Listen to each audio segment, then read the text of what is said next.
Bakit may alagang ahas? Ako ay may mga alagang ahas, dalawang klaseng ahas. Pag Saturday at Sunday, nilalabas ko sila dito sa labas namin para makita nila yung kapitbahay kong cobra. Ganun.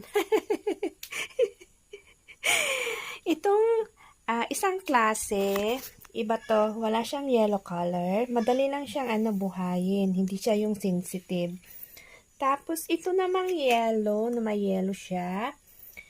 Binigay yan ng ate kong Good Samarites. Ayan, mega love shoutout pala sa ate kong Good Samarites. Nung binigay niya sa akin yan, isang puno lang yun that time buhay yun. Tapos wala pa akong lagayan, hindi pa ako nakabili that time. Nilagay ko dito, diniligan ko ng diniligan, nalunod. Very sensitive itong may yellow. Ayaw nila ng na